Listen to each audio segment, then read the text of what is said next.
Maleifua mai Samoa, Maleifua ngalelei au se talia, tai au manuia New Zealand male malo tele o Amerika manisita fole lano langi, o mafuta mai ele mamalo Samoa, tai au manino le tai au tatoa le tai au matango fio le asolulu, lua se fulu, o se te malua hafe lua tolu, ua whaopopo ele atua le soifua tulu i o le mamalo so tatou atunuu, ia e me se fo i ole.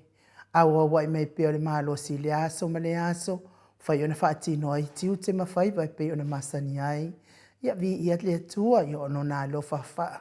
Soa soa mai pe mo i tātou, whawhiloa i atua i sunga i au ona tofia le atua i so se whata tapuai, la wafionga pāte le Marcus Heiselman, ta i rumta ngā luenga katoliko Samoa i Paramata, sunga le whawhianga inga le Mount Samoa vi ingo le atua, sunga Reverend e sau a sora viena le anama le wharetua ia upulasi, lau sunga le toe ina le ta i o le ekalesia metotisi Samoa so whatas, Reverend Sione tau leota, basta visita whialava ia mosa ma le wharetua ia vai tama soali i, basta solinga solofa ma le wharetua ia whaavae, sunga le toe ina le ekalesia la mo sato e fuata ina, Reverend Tele tau sanga ma le wharetua ia matau aina, sunga le toe ina pasta matai amika matai a ma le wharetua ia Victoria, pasta whaatili matulino Samoa ma le wharetua, pasta ia feta se kali ma le wharetua ia Susana, pasta tau loli ma le wharetua ia Arieta, Reverend Awatama Tofai ono ma le wharetua ia Katenari,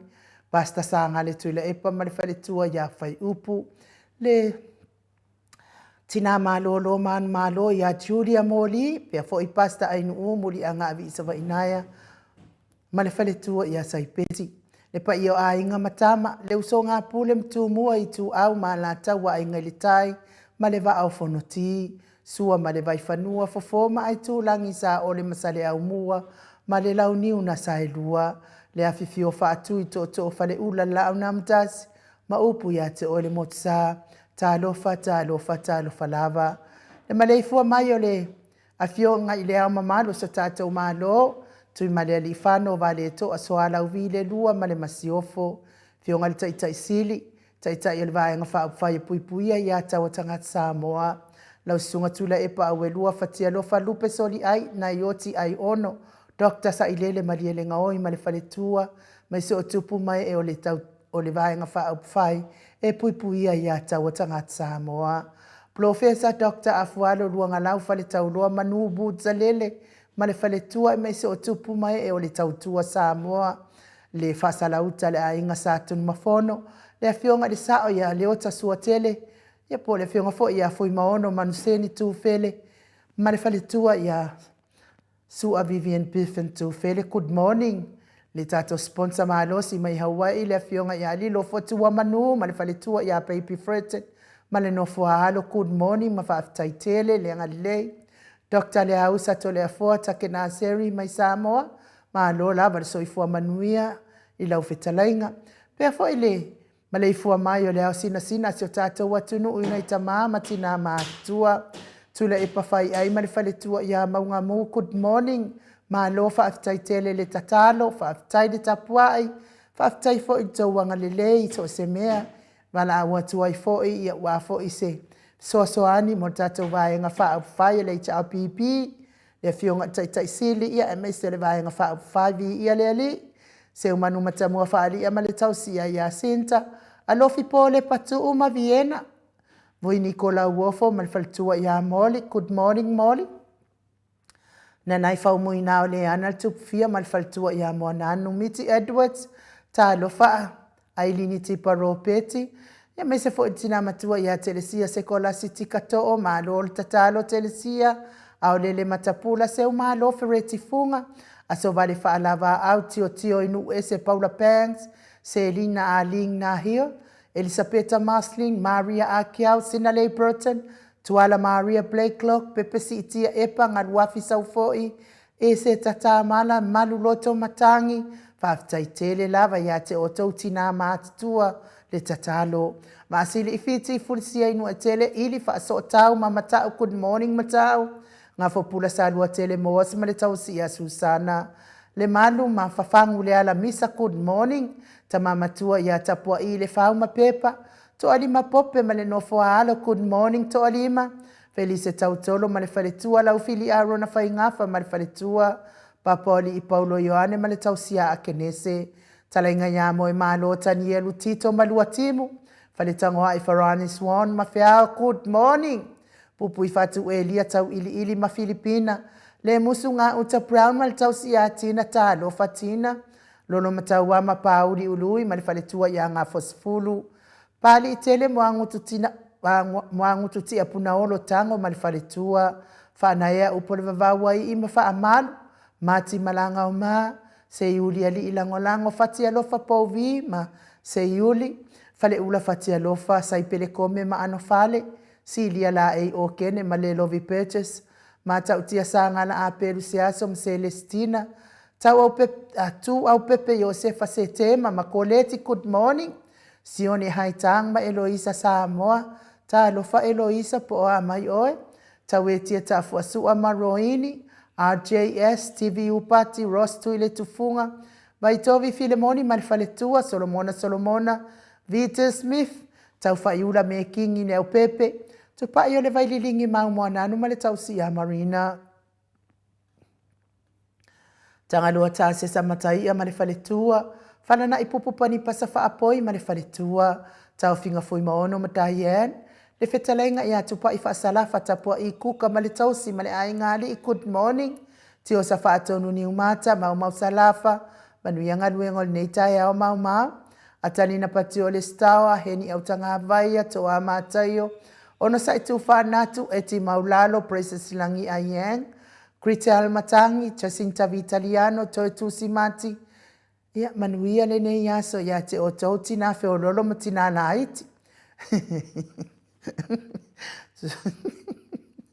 Susunga ya peni mayane tamotunu Petronia Salele Veni Kuva ma Anita Siliva le wi ima peta salua good morning peta fina umoni mulipola mose ma Maria Ulai fono imoana langa aya pele sauma le sunga ya kolisi leota ma le faletua to sulusulu nga tau mati elivema fa aumu Lucy Pautalo se walunga ma maliumai tau a Felici a Fesili amituana ai malisi na mula ulu e sera a li fau mati umanu malaya peritiso moe vau le sunga ya fale ali o tu mua vili anau talenga ya le vave ma Monica Pale Smith fa vavau ma afu vai fa ava afa mala Brown sunga ya vaya ma Janet Lang sui good morning fa na ya tia savalinga malfaletua a matafai a Vito Josefo malfaletua moto sanga le tu ma Anastasia tupuola anau ma Perenice fanua fo maulalo turo maulalo manuali ia sofa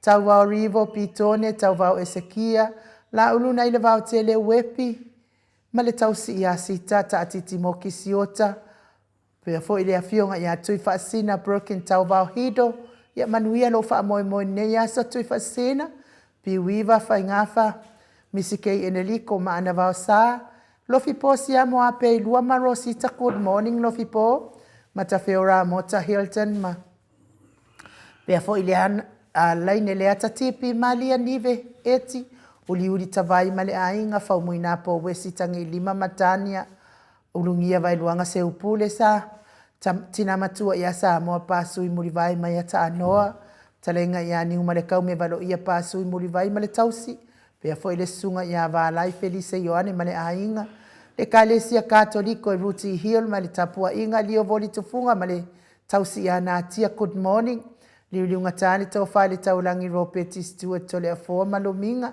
ono fia na au mama na ia male fionga ia sula daisi male no foalo manuia ngaluengo ne ia so tau manu pepe sopo ta fia mali itonga tuki male fale tua ia peka paka tonga tuki le susunga le fetalenga ia sa maule atinga ngai ono solita mali itimani sa maule tau si male aingali ia manuia le aso alofa tele atu foi por kalame Mount Samoa vi ingo le atua ile nei tae au fau ma futa mai fo I lunga o penga tfailangi le malo le atunu tai tele fia vea nei por kalame ma wata fa solo le ma wato swafa o le ngang fa lo alo fa feilwa I mo oto tai la fa ma futa mai manuia le yaso lunga o apio fo linga e me se fo I lunga le YouTube ia fa tai le tusi fa alo mai ne yaso man whaafeilo ai mai ea me se fo i o whaamanuianga.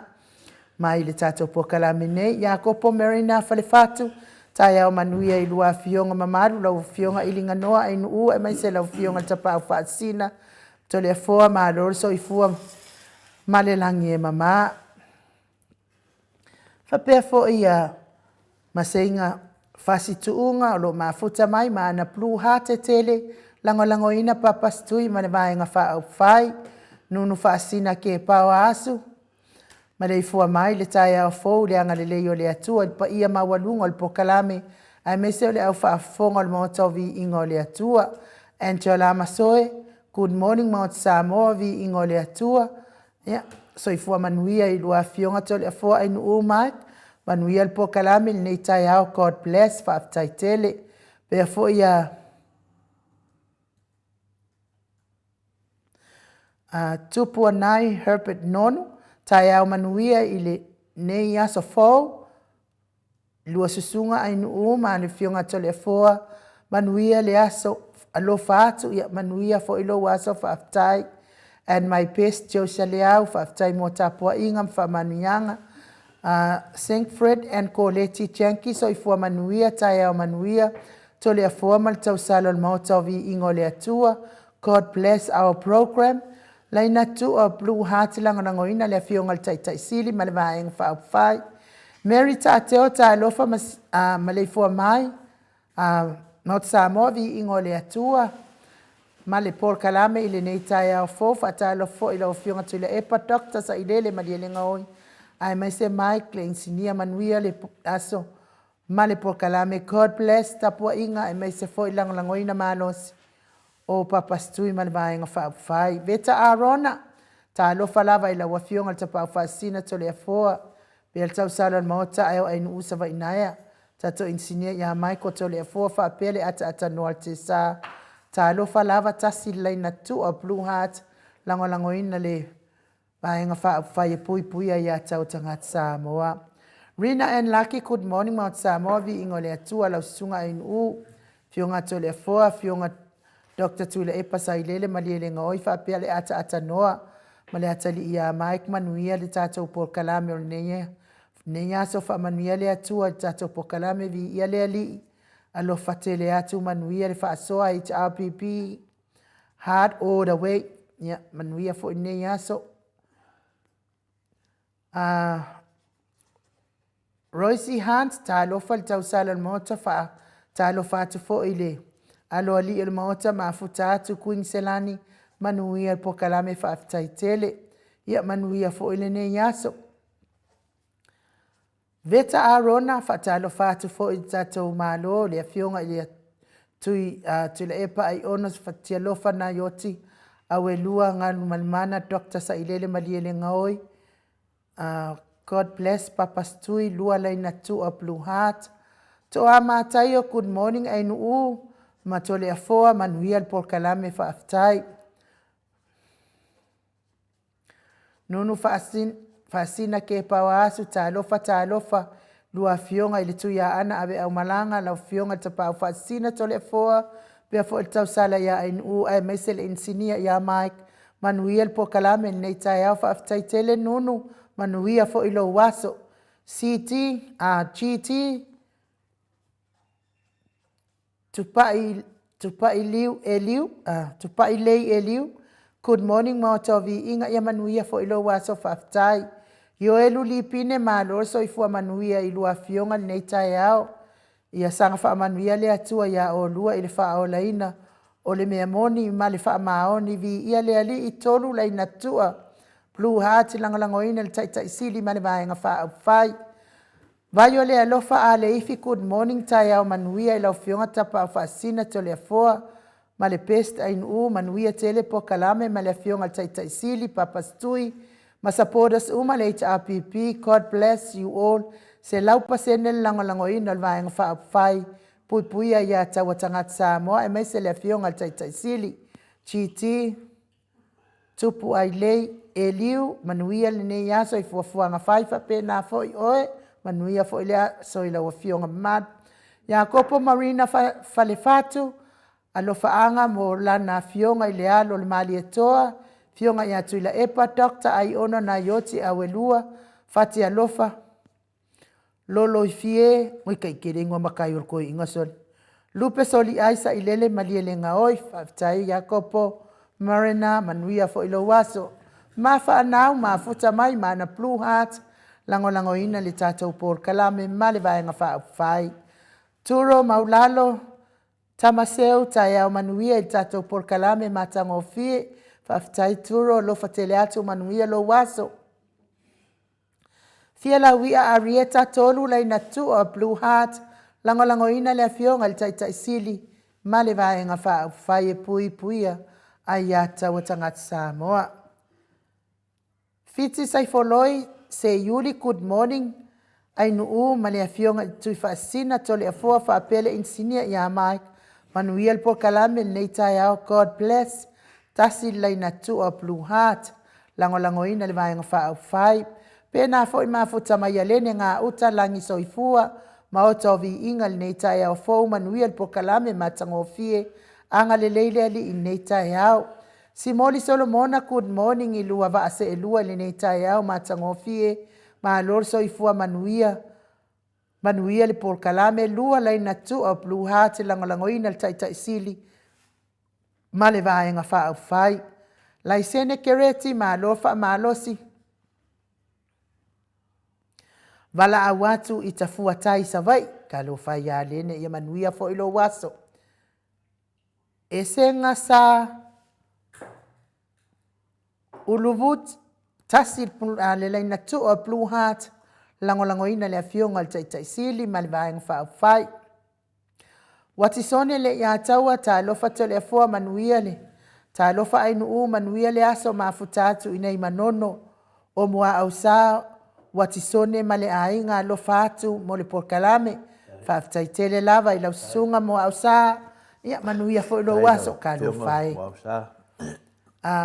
meleina ai ono moala ta lofa ile tatou por kalame matango fie le neita ya manuia ya manuia fo ilo waso o kiti pron manuia le por kalame inne yaso ya manuia fo ilo waso tupai tu ilua tua good morning manuia por kalame neita ya fa tupai heni welese ngoi sorry ma lo si mo umi good morning ilua fionga neita ya matango fi vi ile ali fa manuia le atua God bless alo fatu lango ina le vaenga fai puia ya tau tangat Samoa aso avia krant ma lor soifua manuia por kalame tasile laina tu a blue heart lango ina le tatu vaenga fai mal taita sili moni fato elau sa ili ta lofa inu umato le afua manuia por kalame ni yaso fa longo atu pe yaso por kalame ma lo lava fa malos lo fatu mo o lua fa apea Mike fa tai asa pese se koe ka kuku mai lalo wa fai kele si ko kele asa pese manuel por kalame nei aso fa manuel le atua lo fatu mo to uma God bless se lau pasene lango ino le vaenga fa fai puia ya tawatangat Samoa moni Willie S. Pali is talo fa atu ma lor soifua manuia. Haftai manuia fo iolo waso. Tala fia iloa talo fa ila usunga ainu ma la wafionga tole foa manuia por kalame manuia fo ilaso. Viti Smith morning God bless. Ya manuia lo waso Viti. Morning Viti. Fato ila usaili talo fa ainu ma tole foa manuia por kalame nia so lo fatu. Sa ilivao ma prestene oi kalo fa ya manuia fo elias moni Caroline Ann lua laina tu all blue heart lango ina le fionga taita sidi male vaenga fa fai nga fo pula salu telemos good morning mafata lo fatu po kalame neita ya manuia lua fionga tapa fa sina to le fo mal tau salon mota sa movi ingole atua lua fionga ilinga no ainu ma lo tau tua ya la po kalame fatalo fatu le afionga taita isili tu la epa doctor sa ilele maliele nga oi malvanga fa le HRPP ma pa anga uma le mau Samoa vi ingo le atua God bless lango ina le vaenga whai ma Dr. Tuila Epa ia mei se fo ile whangia ngio tanga vai o se tātou atuno mwhailoa ma walunga le alofa ma le anga le leo le atua mo le whetale nga ianga whapula sa lua tele moos ma le tausi a Susana ma le ai ngali ia vi ia le ali pea fo ia Silvelia Nelly good morning tai au manuia mo o lua manuia fo ilo waso Lori Perily Ariel ia le mafuta mai foi pea fo ia whaftai le mafuta mai pea fo i tonga sasa e tau vao ta lofa lava post lady whaapea le fionga tui whaasina to le fua whaapea mai kuma le tātou HRPP tai tele lava uso manuia fo ilo waso tai fo i mo le tapua inga tapua i fo i mo le uso i Samoa ia manuia wha mo i mo ne yaso sa ne le toi tu mafuta mai mana blue heart e tele lango ina le tātou vaenga wha au whai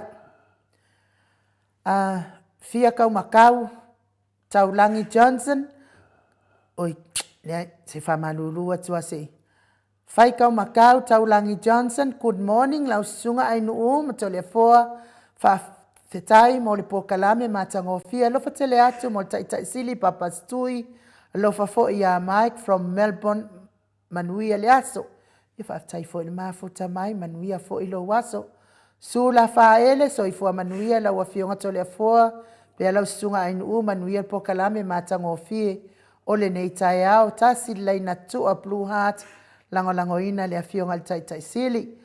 Vo and Stuki, good morning to le foa ma inu ma futa mai la lomanu ka lo fai.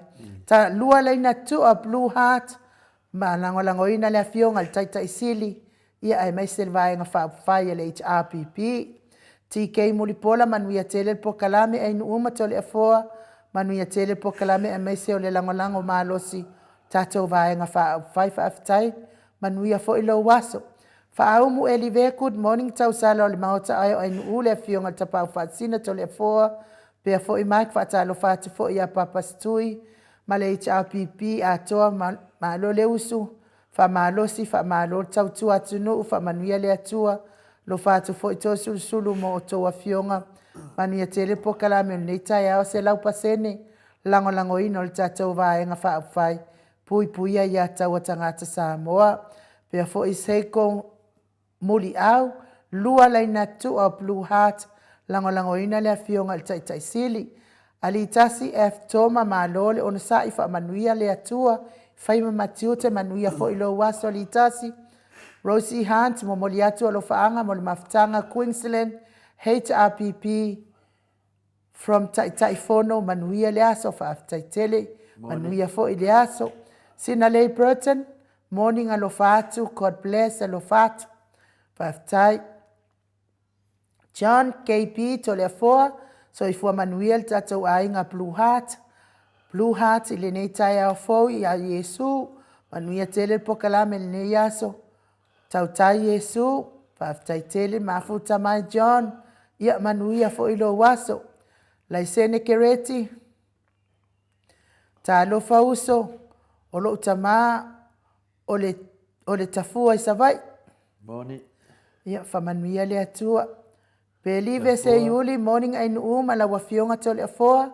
Ia manuia fo ine yaso.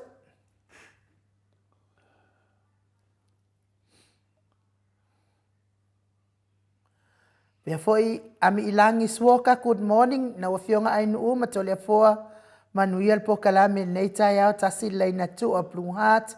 Lango ina vaenga fai aftai tole afoa e sera tau malefau tari manuia tai au manuia i lua sunga tatou po kalame never give up to preach the truth alofa atu manaya le aso fa aftai tele tole afoa e sa o ko le lo makua makongu manaya le aso fus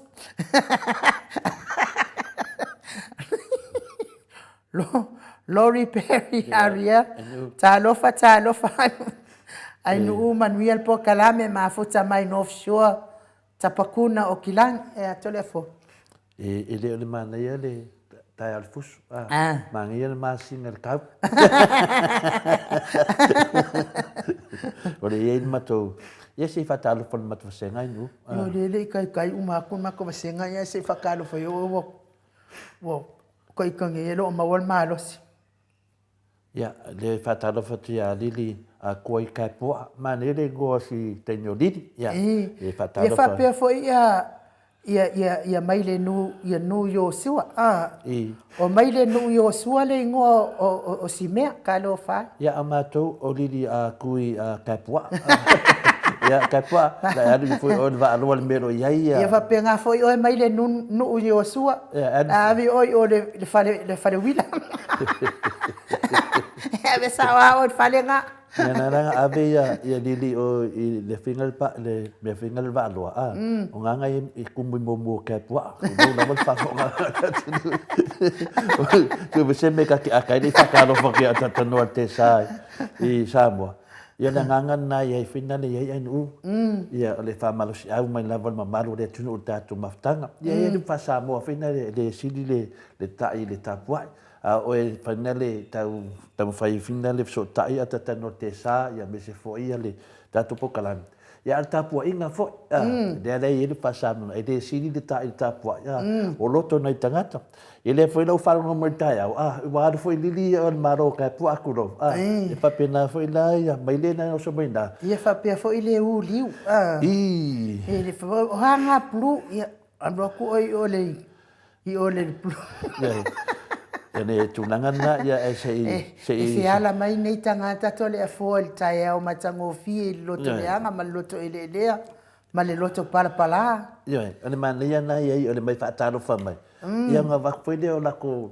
fa hi wa ave ka ave la ko ngo makai ma fa su ru ku ngangeli na afia su ru ka nga ia asap man ia do fa talo fa tuile le alo te sa ya fa malulu atual mato o fa talo fa wa fa ya sto tele o tato wa ai me se foi ma ko le o gede ku fa ni ka ya mai foi ele o malo si foi ia talua ile wa atata no ia la aka mai e wo ko kele ia fa malulu la va mama no se mato autistu si lungo apio folinga ia le yo atu le fa le oina to fa talo fa ia le wai lungo laina le ai lungo tato apio folinga fa ma wai tele fa talo fa le malo le atu atata no ate sa ia mano lava so i fo manuia malo fo ile fo la wilangi ma lo le tautu atu no ata no wale ma na su e atu oi la so na nafi fa pe mal fale le pe fo ala wo ko ent le farma ai wi le ata no ma na fa ata no fa ma yo le ata to wo se vi ngole atu tato te fero sipi fa ata si ai mal tato au ai ngal nei ta ya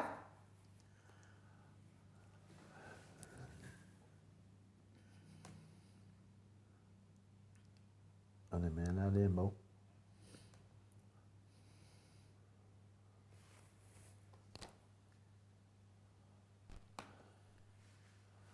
ma ko ile a o ia la vongi ka me a ke mo fa mo ma ko fa ge ti mo nei ai lunga a ve se upo la to matua ile ko inga le sa we lunga i sila fiele o ai fo yo o por kalame ni fa no longo ai le to tele o tina ma te ma tua ele na te na o alo pa na o pe fa pe o ye le fade ole upule ma fo fa le o fa ni ka kia ai va na ko ka ko fi fa no longo ye yo la ko manga ko mo lo ko ma fo fa ai le lo nga ro ka ingo pipilo ai te va yang e le fa fo mai le ka ko ngu ile a ko ile tai au le nei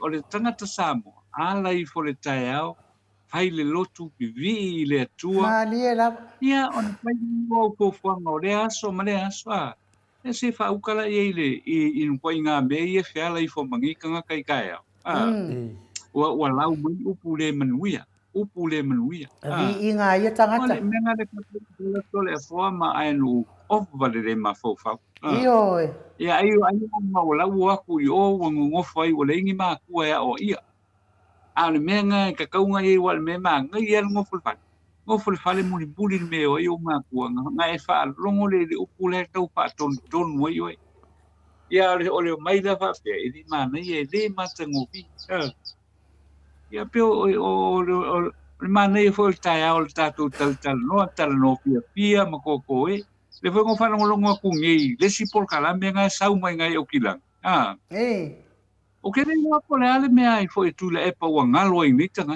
o loko le le wa kwai mai tu le wa ia tu le e pa le a fo le fate aina foi le o skama le sa fai le kusi el parlamento ale lo ole ma lo le fas le nga ku lo kuri skama nga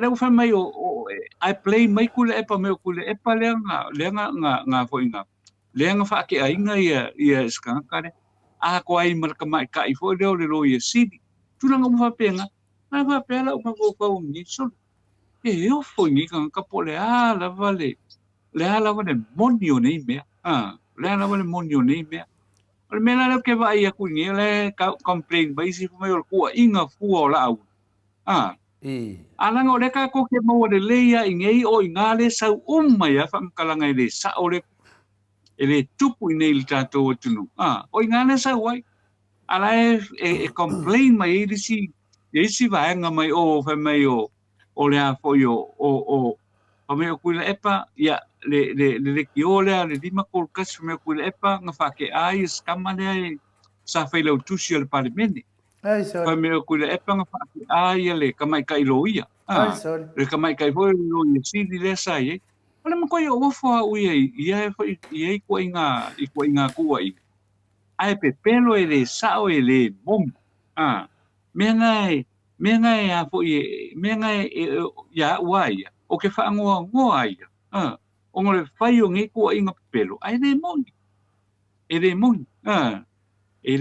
me ala ngai o le fia kele e fai ngo fia i sa i tala tangata nei le pa pe ye wai wo ia la ai kuliole wo ia la ai le kuliole le mo ko pe pelo ele mongi fa maongi na ko ila ko sauno o me ngai fai ole pe o tu langa na fo le o ke ho ia ui o so ko ngi e sal me la kal ngoanga ye kal ngoi ai le mongi mo fa mau me la le e fiwa e fe so la i sol ale mau ane le mau le ia le ia tatowi ka ko ke ka kala lava sau loanga e fai o mea moni ma le fa mea moni ma le fa ia ma nei a hoi mele o le fai aku ia soli fa vai soli kula fungo tenga ma fuel tatu tan loanga i le sa ma nei a wai nei ma se o ia i na fa matala ele soli tu la fono to soli fa vai pastai wa vea ia le maulena e vea matato mau foi le fa au tu ia ia por kala me no mo to Samoa to le forma no alo le sau no a te tari tonu a no te sa a tato mo se vi ingo le tua te le yola le a tato mo se vi ingo le tua ia ona tato a matai le Mike ia mano fasta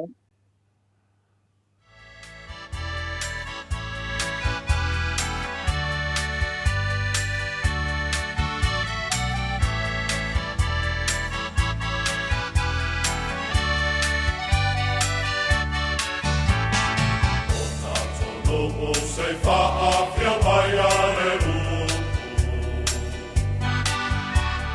fa lo foto poi se fatta mo ele al mala ora le alla i fuma la au matala ia fa e ina le upu liutino tanata Yeah.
So se fuluma le iwa minute o Natale o le itulai valu sini au se talia. Le vi ingo le atua sa tātou filosipi ai. Ia masio tātou au a inga le nei tai au ata noa. Ia atu ia le ama noa po le alme wa i le tātou pokalame ata noa. Ia whaftai lava lau sunga nu ia malau whionga ko i tole poa. Te ilo inga po i le nei tai au i whatalo whatu mai Samoa nei ina i o tātou ta māma tina mātutua ia le lave loa o le hapo i o le HRPP ia mātou te whatalo whatu mai Samoa ia i le nei fo i tai au whatalo whatu foi ia i lātou umalama o lo i lunga o penga ta whailangi le Facebook ma le YouTube ia mātou te whatalo whatu ia i le nei tai au ma nei e fo i nei tai au e leo susuru le la tomu le isa teimi e timu ai ia o lo ma nei ale ma lu i le nei tai au a tango pia fo i le nei tai au i le lofa ma le anga le lei o le atua ia ia whaftai lo fo i le nei tai au o mua le avano tātou talpano ai i le anganga o le fia ma le whaftai ia o tātou waulia mai ia le ngatailea e pewe o na i eise whamtalanga nai avatu ia i la tou le nai pai pe lava le a mi o hoi lele o le mafau. I vai ane fo ia nai o tātou ta mama tina mātutua. Ia o loo tau mawhai mai lava i runga i upenga whape nei. Whape ai e mau aise la kou lelei. Ai le laua ki di enka kou lolo la kou whawan valea. I vai ane fo i le nei tai au i le whaafunga mai ele. Ia le atunu. Ia lau a whionga tole fo. O lea o te whaalongo lea wa lea le video. Ata noa. A mole au le yolo atu tele itua se i wha maruru mai le mamaro le atunu u tato pokalame ma le whionga le teitai sili. Le anga lea i wha atari le mamaro le atunu o le asol nei o le asol le whionga le teitai sili. Ata noa wha mole. Ia whaftai lava lau sunga o nu nei tai au te wha maruru atuai. Ia a o talitalia foi ia le awai mai foi o le sunga ia tuile epa i le nei tai au. Ia e whamarurua tu le nei tai au. Maua mai ia le whaalinga foi lea mai le awhionga i le te sili. Ia waipe au ia lava lea tau la mua lava le tātou porkalame tai au o solulu. Ia mai ai le whamaruru te le lava i le nei tai au to le fo ma e nu. Ai mi te foi o tātou mātutua tina matama matutua o le porkalame ma le loa le porkalame ia wa au mai fo ia le whamaruru mai le awhionga le te sili le sunga ia tu le epa sai lele ma di le ngoi ia o le ale mawhai o na awai mai le tātou porkalame i le nei tai au ia ono te leo lo na tuangia o lo iai i nesi foi fuafuanga o le nei aso ia au lo ia le wha moe foi lea ia maua se teimi i o whailona awai mai i le tātou porkalame le o le whai ungo le nei vai aso pe ona masani ia aso sa ia o se teimi fo i lea e ono avano ai i le tele ona tua no ale o lo iai i le nei fo i tai au o whanga solo kukuanga ale tātou atunu pe o se whamalulunga le nai le whafonga mai le tātou atunu o na wale mawhai o na awai mai ia le sunga ia tui le epa ina o na o nisi o na tua noa ia i le nei tai au wale mawhai ai ia au ro o mori mai alo whaanga ia o ro o mai foi le lana whamalulu ia isa teimi o le nei vai aso ia o na tātou toe wheiloa i le whaawawina o lana polkalame malu fo yo le tātou da o fionga tole po ma le sunga nu no va ftai tele lava i la fionga le ata no al te sa ia mo le fa mal mala mai no tātou ta upu ia o te tonu pesa tam fai mesto ina pe fia ma waso na va no i le fia na nei ia ai te si le fia fo i ata no ia ono tole foi fai ngadwe ngai le fia i mana va mai watu neva le po ia ai le seme o ye aso sa fo i le siaso ia ai fai el nei aso tātou te to ia foi te tala mai ai foi to fai ke le foi o me pepelo ia wai lunga lo penga te fai la ia se ka cosa sa la fai el pepelo le ia Ia mangifi-ngifi. Maro, o te loa atu tanoa te sa, ia o le tonu neina, le tapo inga fo ima le pasausaunga fo le mamalo le atunua, me se tamam tina, la tau te fia, la tau te whata masari, whatasi, ma le fionga te siri, tai ao, soluru tai tasi.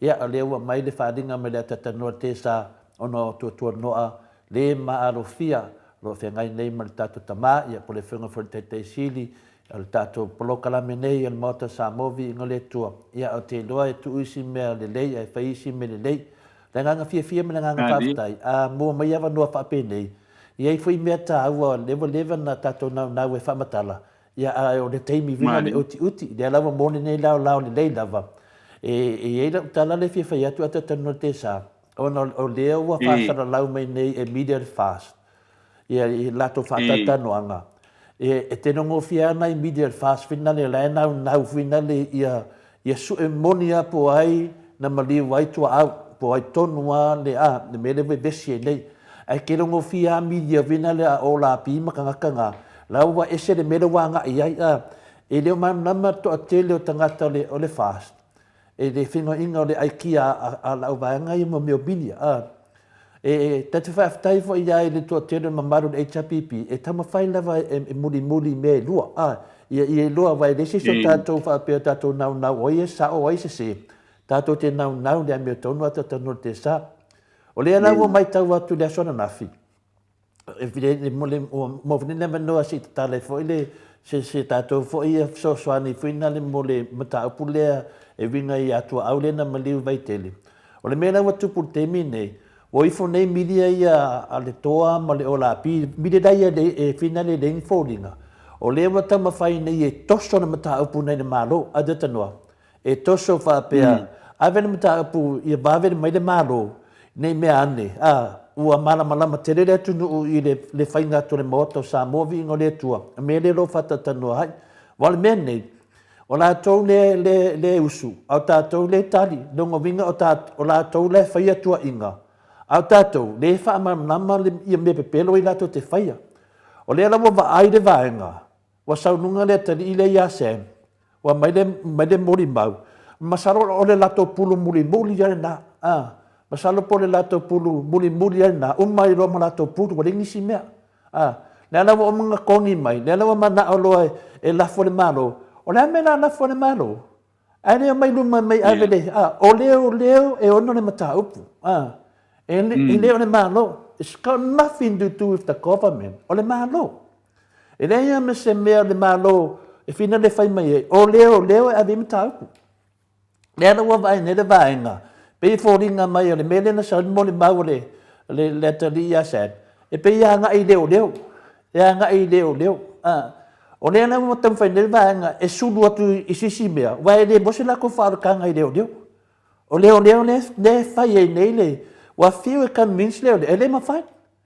E le whai e leo la tunga venga le amio tonu. O teimina nei, o le lawa apa. O le manatu tangata nei o tātou e le malamlama i mene. Le lawa apa fina le, ia apa mali malo, e apa mali malo lea. E apa mai o le fwoi sori whawai sori tūlafo no lato. O le fwoi amo sa kaulo le, a le whainga malo le teimine. O le mea sa o amale whamaoni. Le la whaafonga mele mamalo le tunu me se tamam tina fia whanong longa le mata upu le la ka mele video. O le video le la play me lunga kako pokalame. O le video le na pue. Ala e whai le sauninga po le miti na le HRPP i le po tonu ane na mali wai atua au. La e wai la le pule. La e umma le HRPP i aina. Ala e whai le pāki al fasa. Le po lava le tasi ata noa. Mau mai lo nofo Samoa. E se i play atu le video lea. E wha maoni ai. Le ai masia fianga o le fionga le hero. Nai le wha lave le na tupu. E tupu wha lave lea. O le ai pese le hero e usu pese vina le iwa suma lua le whakasa. Whaftai le tua. La e usu to tono pe tesa. Please Mike. E whaafonga mai le mamaro le tenu. E o le po tono le na mali utua au. A le whai le miti le HPP. La e wai le fionga le hero. Ono sa mea tanoa? Yeah, whaftai.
Atanoa? Yeah. Yeah. Thank you, Mike. Ole vinga la, le lawa fa dia tu le clip lea. E vina le se mai mo mai foi ta mama tina matua. A me se foi le vanga tato le tapua inga. I mena ia le mafuai. Ona tato fina i le pepelo tangata nei. Wa e le mawhai na lato pepelo a mene o ata ma video ia le batu e tato. Le lawa fa le tu le clip lea. O lea lala ma fina le ma pese ia ma awaia la repule. Ia ma le fia o matai e to tono le hole. Ma leo ia e to tono le fina le camp le pui le le te mida le. La na mo ni ma uma lava la ia i le ala funi na ma fuai ona le ma fai e leo na talia me pepelo ia fai mai tangata nei. Peina melo fai nei le tali le ia sem. E fa be fiana fa mai sem o le repule le o ala repule le i le video. E fa fiana fa mai sem o le cruza ale clip o le video le na mai le ainga le lata mai mena 2.5 lave o le van nan pai. E fa fiana sa le tangata o le pango ka loka faafia i le ngaoi i le pepelo o aina e tali tonu i tangata whapenei ai mai tangata whapenei e whai ma moli mau ma losi ala vaenga lea wala whai mai nā tō e ui eisi mau moli mau ale moli mau wa lea wha moe moina o Sam o Sam o le pangota i le ngaoi i le ngaoi tai pei lava na ngaoi o le rile o sabea le i le fina le ni i vea foi i New Zealand po kalami fina tānoa ava menga ka na ngaoi o le tangata ngaoi e mahasani ia le tāleni o le pepelo e whawhewhea na saun ngi pango ka ai valea le losi pau kulou lava whaase se ma whawhau tangata na ole le lea o ngai malamalami me whapende e whawhewhea o na tō woe lango si tangata valea le rosi pau. E mele whea tu e lo whamtalanga i mo meo tangata pepelo ngoi e sa ili mai ni awala. Ale mea sili, whaftai, al toa tere le tunu e malamalama. Sa o mo le aonga ma malamalama. E whawhena sau se pango kānga oi, e latus tangata a o aoina, se tangata o se whaife au, o se tangata o se ki a kongo, o se tangata le lei e whawina le tua, ai kari kongu se pango ka pepelo ngoi. Le ana wawatu le video. E whamao ni ele o tala lea atatanoa. Le ana wawatu le video le luma. E whalai whai ni tō susu enga. Wan mela wai ne kua kama whai nele e vanga whai ale whaas. E awene mata apu pe kau awenga i le malo. E kau mauaisinga kau wharokanga. E ka hofi e tātou mota Samoa inga le tua. Wan le wa mata na whai atu e tātou. Wa mene, e awero le whamisinonga, e le ma whaina toe, le lawa o le teimi nei, le an mewa toe whaina wala, o mai wala whai whamisinonga. Le wa tō mai nema mai tō video ia Sam. Ia lau mato watu le video le mesa ia le ala. Ia whika i whala oi atatanoa pe whapa o tangata mai. O whea te tali tonu mai, e tali tonu i le video le i, pe te tali tonu i le pangwa ka pe pelo le mana na mun mau pe pelo le. E wa tātou lole le ia o Sam. O le tangata ngoi, o le tangata pepelo, whalpui whawhia. O le tangata le eche se le mamnama i pangutarea. Le anawa mai ngai pangka, e mai e whina le, mai whai mamori mau o tanga. Mena te whai atu e atatano le, o le whai ngā mālo le nei, o le whai ngā mālo o tangata pangoka, o ka ngaka o lewa kai whalpui. Le anawa tau le leia le lato moni mau, o le pangoka. Iai. Wa fa ona toa soli fa vai soli tu la fonu leva tan ave kaloka leva na ave tan kaloka me la wala le tu lo mai o fa maonia i ko sa wal pon ka moni mau la pon ka o tangata umani o pango ka mena le ata noa ta ilo ye pla so finangal o le wa play tu le video o le video dia sa ye le pule i sa ye maleo leo sa ye ma fa le chapipi ava tu ne famsinonga. Ya, nonga winga, skaro whai a Sam la koe awe koe loka. Ioi, tanu ai le tau mawhai o nei tangata, media ia. Ya, lesi media na le whai a menbelo, ki whanongo la lau a tangata no ngā ai lau mei, tu lau an whafonga le tino. E whawhewhea nā whapea, wau te lei loa au ia. A la lau mei tangata nungo penga te whailangi, le ai lau mei. O te lei loa nā pe ai lau mei le media dia. A o whapunga tangata le whai mai. Ngā kangi lunga le pokalame. Inga watua inga. Ea, tu lau lama man whafunga anga le tunu. Ia, masalo e o le singa mea o toi tātou. O le winga na wamtalanga. Awa pe moni e ailau mei. O ia tari tongi tangata ailau mei. O ia tari tongi tangata ailau mei. Awa pe unga whalau mei ma koe ainga ia. O ia tari tongi langa winga. O koe aia la kou Sam.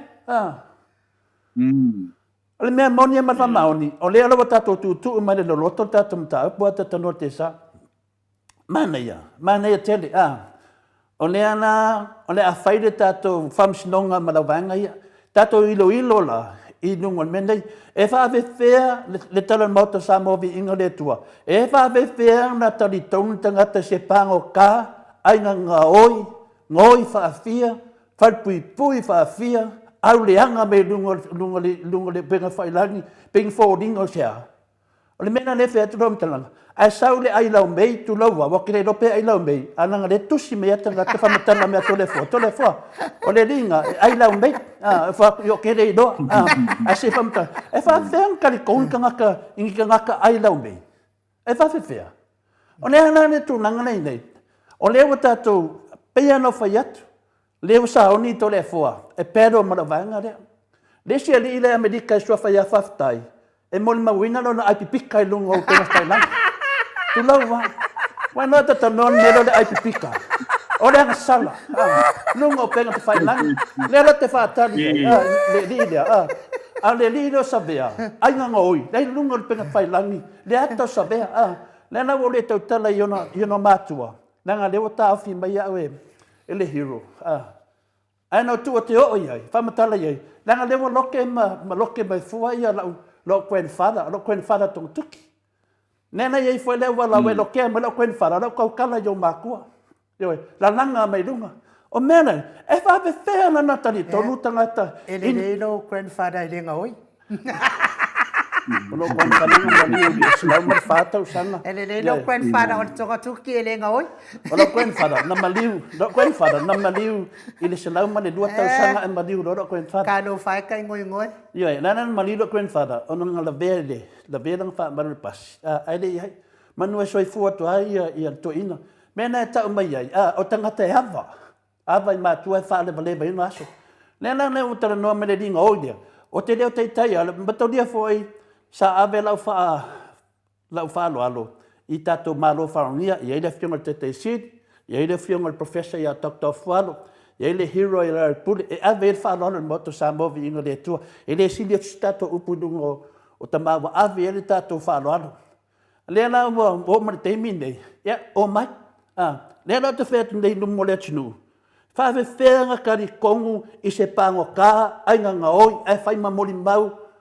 Whai mamori mau, wha moinga, o le vāinga whai, o le whasa. Po le wha tua le ngā sala sa mō watasi. Whāwe whēa ata tanua nā mea. Whāwe na whai. Whawhena whai le mea, o le whai mai le tunu le ailau mei. Ailau mei.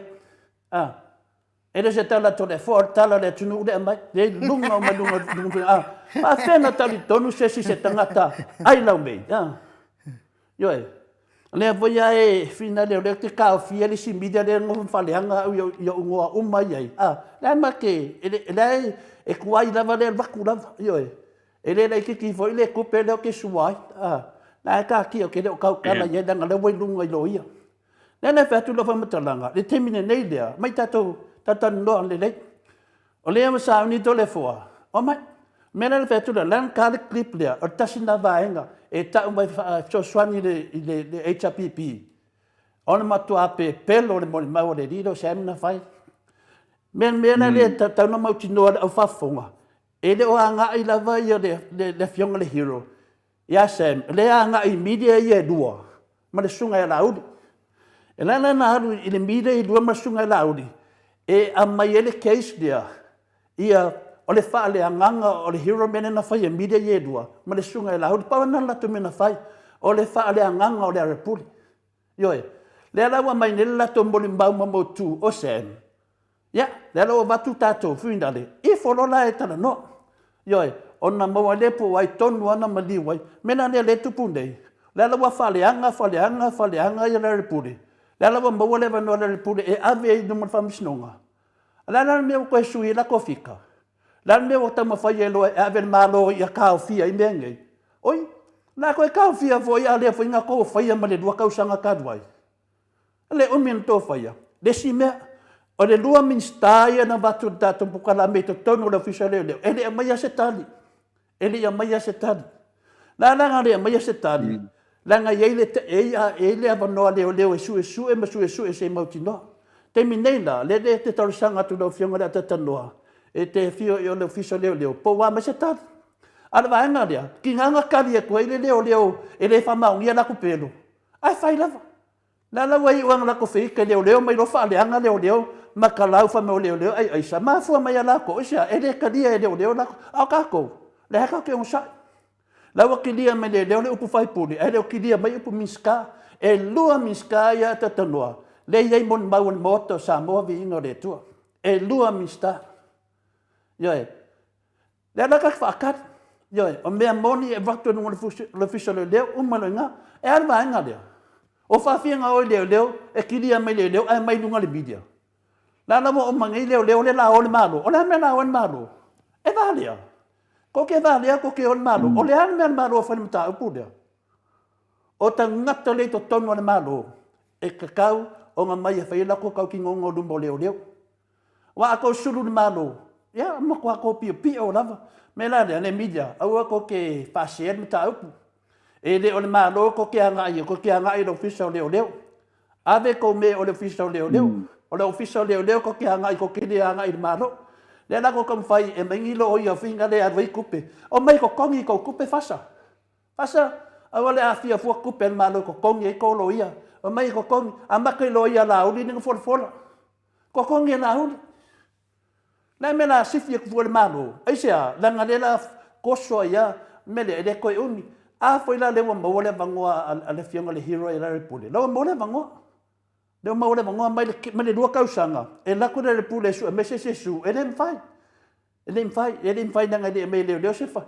Le ala mai lo leo, wakilia. Ala wa lo vai ngol e a fasa la mai. Le ala maule vangoa le hero. Ya, kako fa kadi lo, e le koe umi. Yo e. Ya, me langa fe aku. I le lua lea, lewa fe aku media ye lua. Le media le ai lau mei. Ma le media le ai ngoi nei o ma le media le ai pipika. Ya. Mira ye ko wa. O mai. Awa ko ke ka leanga la fon malo e ka fe mau to Samoa vi inga le tua le ai. Pingi peka ko le media. A mai fa fo le la su e a fo la. A va ku ma e vetensi e ka o fe to le fo. E mai e fa ka ko tau vinga dungo le. A fa fonga le tunu. Awa pala ai. Awale, kulau wang le fai mai le fai makalanga a finga le ai nu le fai soi ai. Awale pala. O mai. A mai ka ko pingi va kasi e. Le ala o vaku vanga mo mua ni mauto Samoa vinga le tua. Vaka kari mai kaya koe la kuri si mea. Ya. Pero le tala tuna ta tanu nam ta up. Ia malo le saunoto le foi tu sai foi ma. Ma ta upule wa tu lai mai foi nei tai ao tatu tala no ina fo ia le te leo le pale tonu le we ai te le al pale tonu le we ai ia wai o le tulanga le sai uno no fa ma fo foi le weekend nga o matu nei le kele o va sala longa ma me ku puai e tele o me na mai lunga o ina mai lunga e vai nga le tula ai no fa pea ama fo le dices ya kai mi le ore file mu aka ki le maka ai lo kai mi le la mai e me va pe ko nga me la le mo le wo so nga lu so le ako awa ai fa longo le il ka ko mu le mori mau sem le nga fai le fai anga i lungo le Blue TV ai le sau e fai lungo le famsingo e la fa longo i te mate i anga moli mau fai ako ki loa koi fia le pepelo le sao le mongia ia pole le fa makalanga foi ai fa pe alu lungo le TV nga fa pela ia o fa pe ko nga ko le la nga sa o le lo kala sem lang no bo so mai lungal pruti le ai loa ia ka nga ka vo le fai ma fau fau le fa va va e loe ka fai ma fau fau le a fo ile ia le a fo ile ia le fa va va awala nga le lau ke fa longa ku le kala i fo ia sem ia e lo so tanga ile a fa fine o le liminska le fa fine le liminska o tu langa le fa fenga e mai e to ia tanga fa pe e a foi e fai ma foi ma moli mau a le ye o so tanga e ye so tanga oe o lau fa nau lau e tanga tani ale wa mai fai moli mau ka ko ke lo o mala o moli mau mala e pelo tau ma fai foi le ia fai se agora foi le fia ko ia ma foi ma fa tanga le bene pai e le malunga fing e ia au foi ia o le mo fa va le o le ko ngame e va ve fianga va ku fa ali mai lunga ile e kilo ku ile ku o longa fa fing o le fa fing o fai pule o le mele pina le tatanoa ona o le fa longo atu le ma to nei le ma to fa longo atu e fa per tala sem o le afa fine o le kuangange o longa kolua ia le alana pe fodinga me tutusa swafa male ese me mo le mato le fa longo o le afa fine o le kuangange o longa kolua longo vinga na e kum sisku ya ku sisi ku fa vinga fala mai kusa wa ko fa yal me vale ale le langa finge pe ku sisi ku wa o le kuangange o le sala ho e longo vinga la o le kuangange o longa kolua kuangange long kolua o longa fa finge le nga faile la voi male le o sen be ngai ke lo ai kai ku kusala man lau me le langa mai o musila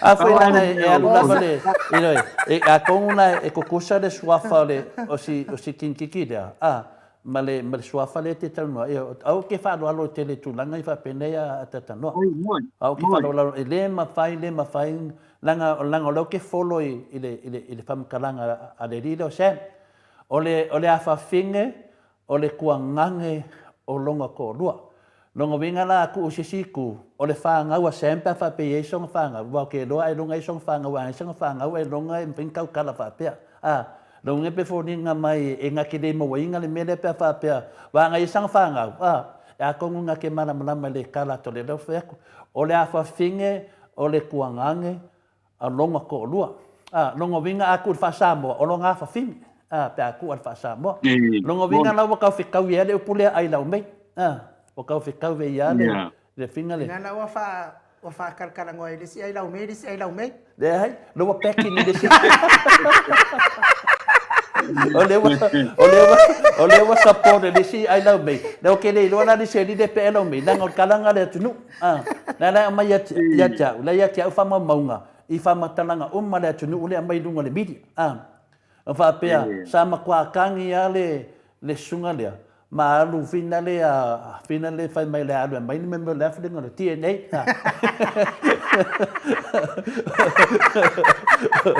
o le fa tali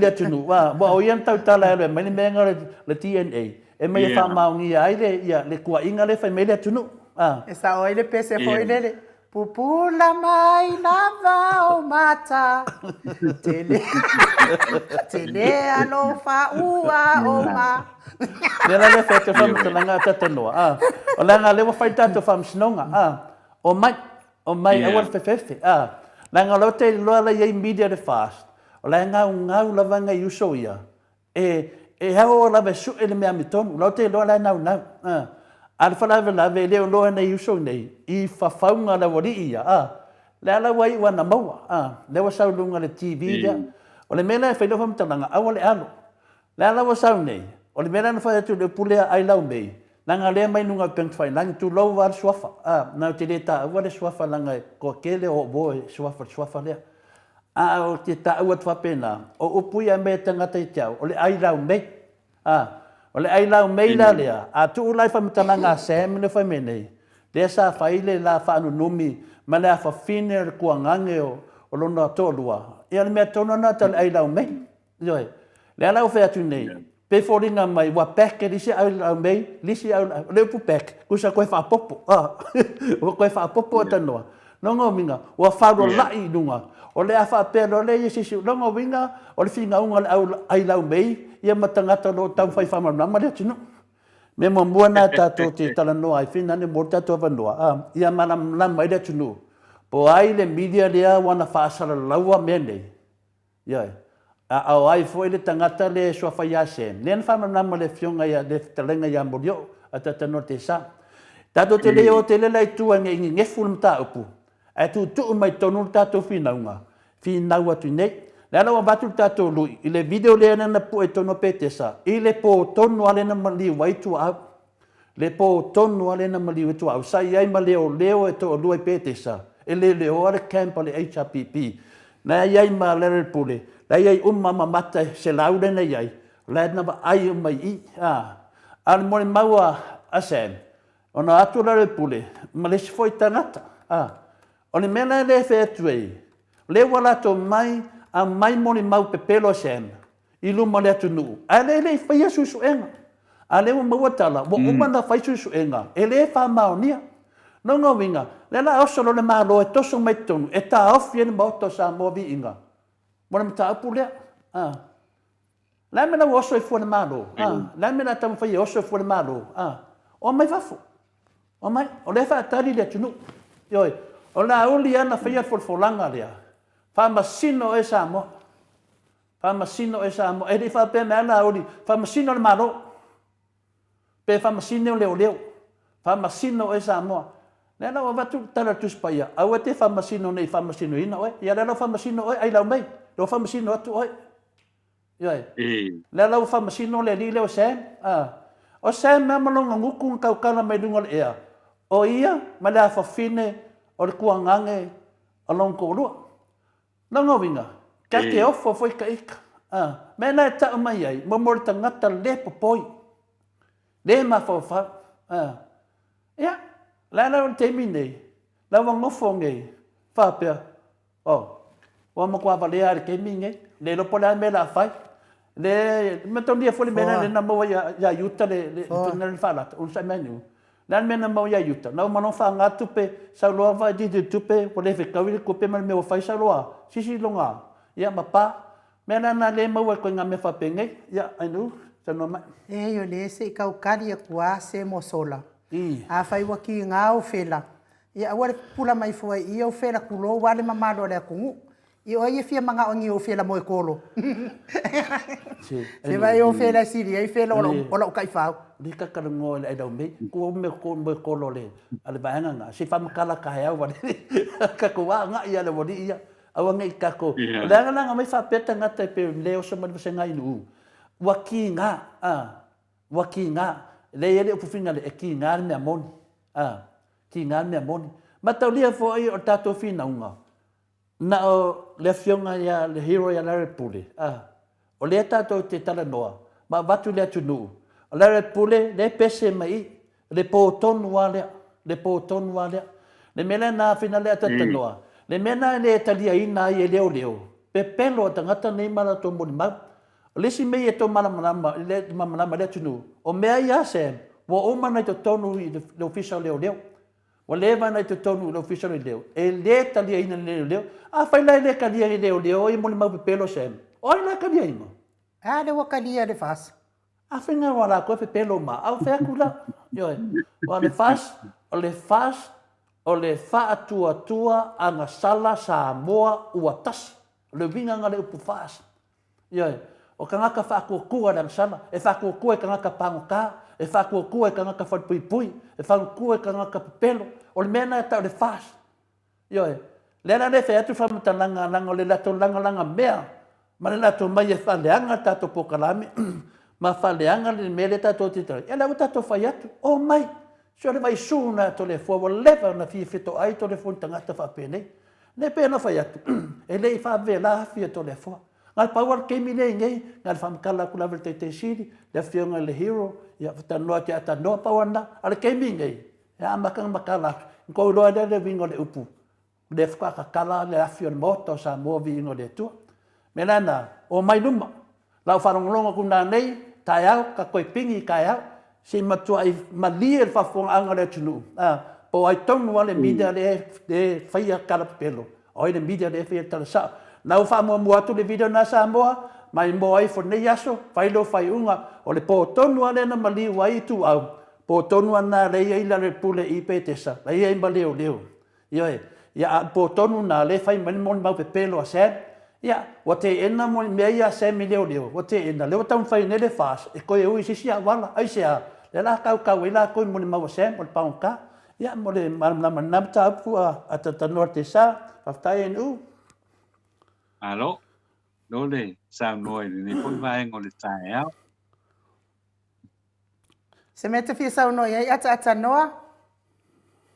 Nga paua leo le mele a le sa noi to le po i le ya wa ia i le tulanga ko i le o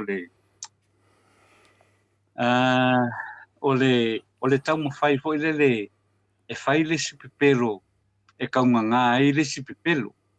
A wala wa tanga inga o la wa tilo na i le mele ua tula i mai nei. A whapea fo i la le ua i le tau mawhainga lea fo i le e kaunganga tili pe lalo ia le ia whamtalanga le ua whai e sampe o na maua tu ia tu le fo i le neita tu lao le tai au.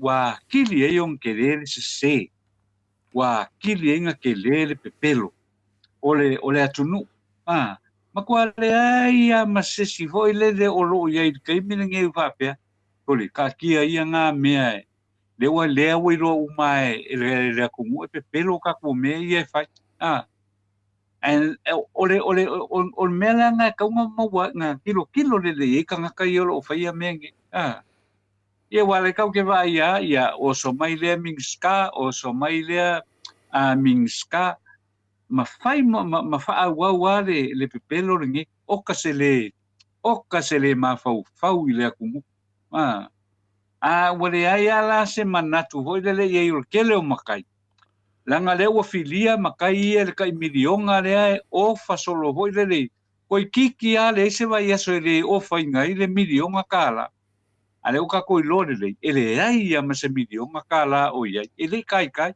leng fa mai ngal kol sulua ia i kumalo le o ave fa safua ia le o ka koi longi le o fai kaunganga usa wa fa maka upu ngei le wa ke ia wa hoi wa ngaloma aku ia kai milionga i si kumalo ia ngalu lola i o fai pula le nga fa soa piu lo kulikuli le si fai pula le o sa ngofo ia pia ma fai longa fale o loa la fa kali le ngu po a fe wa ko e fai ia e a foi e fa la wa kula fa so ingol milionga kala ole ke kele ocupe ole ke kele ocupe le aloi casi le milionga kala e le ki casi le milion ia le o ka fa longa ia le o ka fai kau ma po fa po di mai tu malo le wa foi ke ia nga loma le milionga kala e le po fe o wa ngai ko le o ma fai pule ngi ola le fa ma ia wa ia ka kau nga ave kaloka uma fai pule ngi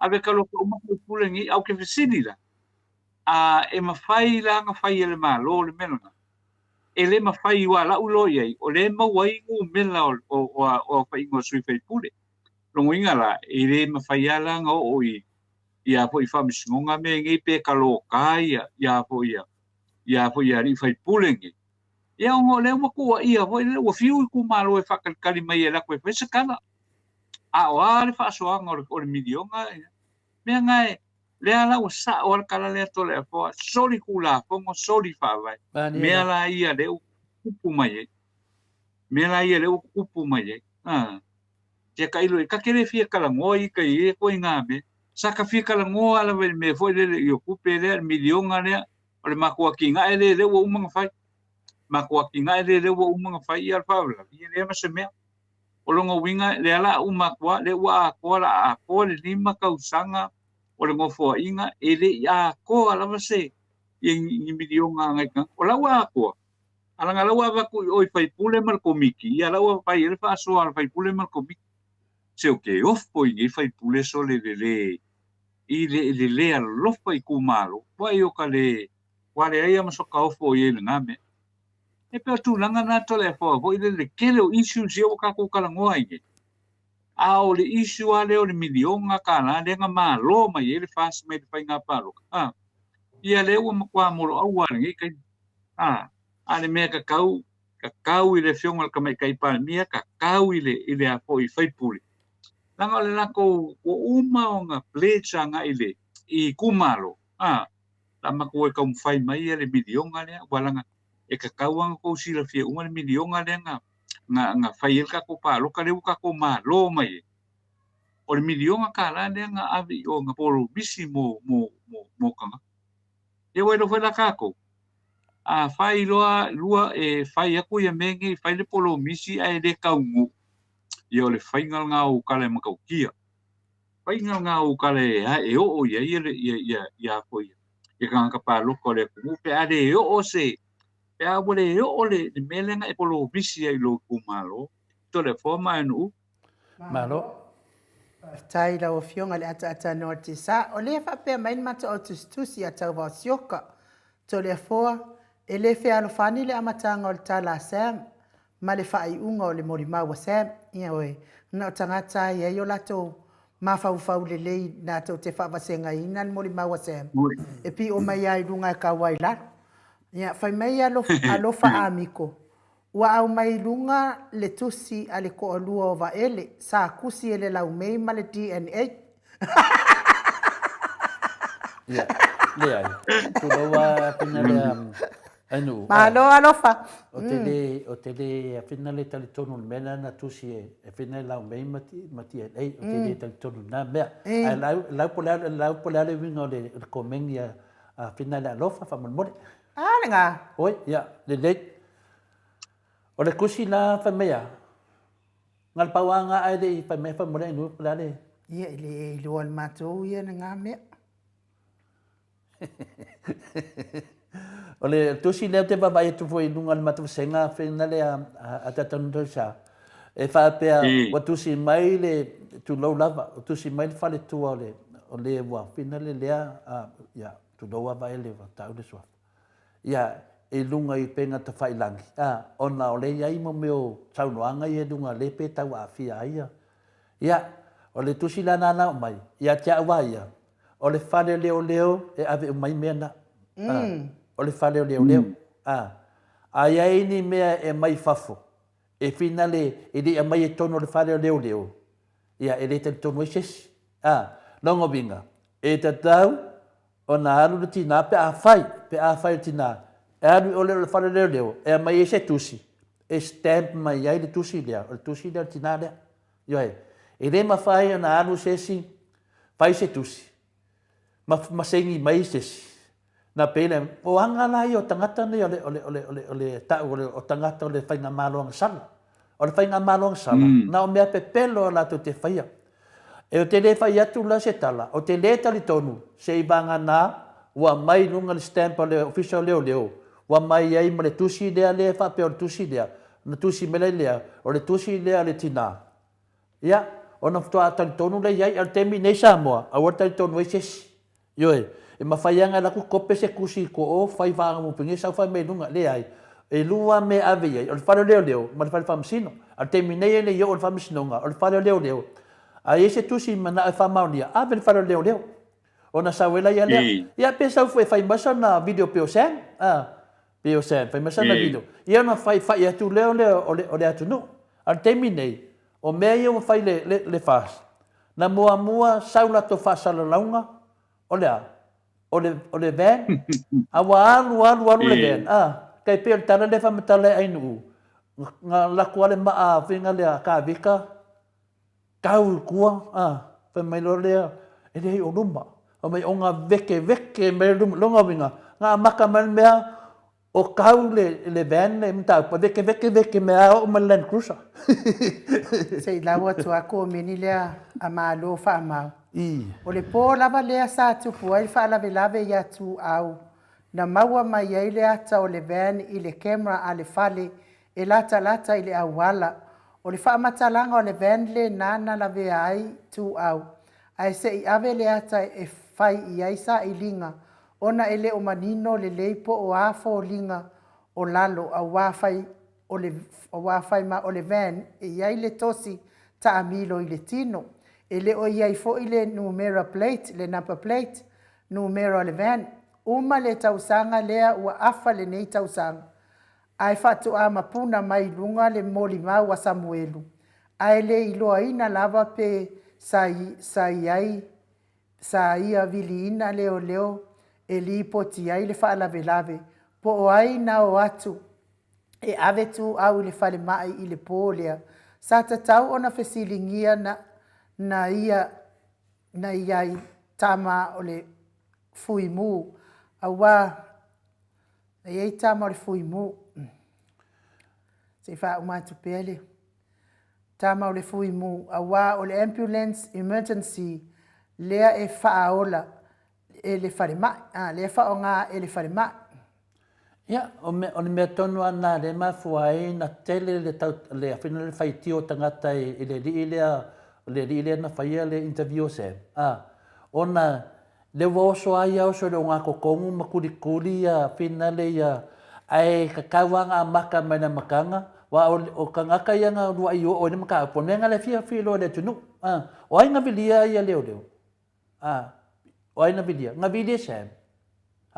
Mea umana e ka mede pe pelo ni paunka me fina na vatuela forsanga la mtanga e o atangata pe pelo e lango tangata pe pelo mai mau pena fa pe tato faanga le upule fa mai ia fina le ya la uli fa masino mai o Samoa o le fa masino na Samoa e fa longo le lei fa longo le lei ya la mai le version o tangata nei a batu tato Lana le se whafonga ngare tunu. O whera le talamoni. E kari kongu I pepelo sen, pe kari kongu le video le whai moni maua ale vanga ainu, pe kari kongu le video le whai ato I tātou wa le whai mai an matovu senga. Tau a vai tau fua. O maua ai le aso na record ai le video lea, na ia whai ngofia he ona wha maonia o le pō tonu lea. Ia te tali atu tina a taua, vai. O le video lea, lai ai umatanga te tonu, o mori mau mana le aso na, e le tau whapea tu, whapea mai o lea. Matau lia, e le ipu inga se video ono se tūlanga, whena na pu e ale video le tangata lea. Ia au tangata umana te tonu, wa avel whamisnonga, o tangata umana mori mau o le aso tonu ana. O le mena lea te whai atu iai, le mele na tupu mai nei, lua mista o le fasa, lua mista o le fasa. Le whaata le maota Samoa vi ingo le tua. Ia, kako whakakari na wai le tari mea leo leo ta tanor te sa. A peo lea nganga tatu whina unga. E lea ngā tatu wo ma mautua. Tatu wo le mata le vai. Ai ia le, ia mea. E o mai le tari mi tatu. Mela na. O te lofa I leo. Ia, leo ta vai nei ai. Leo nofo nei ma le susu o vai. Leo whamatala o te tātou. Wai leo ngofo le lei da wari ia. Leo ngofo le lei. Ma o te lei marolo a matautua ne. O te lei te o marolo. O te toi pese atu fo I tai a. Mai whalongo mai o te pese lava se I tau nu tini o whamai moe lea. Ia. A uako ke o le marolo whamai moe. It's got nothing to do with the marolo. O mai I leo. Ia. Lea lawa uma wale talia I leo tau pepelo. Tō mai lo whaleanga ia lea pule lunga lea. Wale mea tonu ana tau le whaleanga. Ia, menga whiako, e rea mea le kuku ai whae kukupa. E rea mea whapea o le whasa wa malo. O malo le whasa o na le wha au o le whamisinonga ma na whai unga. O le mea na, nea o wha maonia le se o le whai unga o le whamisinonga. Ai na ngalo wha o ngā le pao o le whamisinonga. Ai se le latu I unga. Soli wha amai, soli tu nā whono. O le unga sa o ne nā. Ai sau sa tiu, wha o ngā. Whaongar so whaavai so tula whono. Leo tātou wō whapene iai. Ia, te loa tanoa, pei whone mele sa tupun tātou tana noa I la so nafi. Ia, leo amata. Lea lawa o tonu alo so noanga le upule whapea o whaipule ia po tangata ia o le whasa mara to whaipule ia o whaila to pisinisi ma o le o I tua, o le sa ili atu I tua marora tupe. Le lawa amata na malama le tunu. Le wa punga mai lunga. Wa punga mai lunga le lefi fia le tunu. Yo e, langa ringi tupe le fasa, whamare mole. E ringi tupe le whainga maro le fasa o tupe le tunu. Tangata uma le tunu. Po le ar ko inga tangata e te iai. Asa ko kongi lo la fonga, o lau kupe le whai le iwi o le vanga lea. Le whai ipi sinisi isi tangata. Aisea, e punga le lefi fia le tunu. Yo e, ma fua mai ai milionga nei.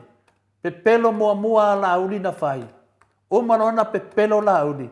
O mai loa, ave loi nei latu i tu malo. Mata me la uli. Mo le, e tusa mo tangata e le i paloka ianga ia. E le i paloka foi le fasa. E ave mai ai. Nan me le watupu ata tanote sa.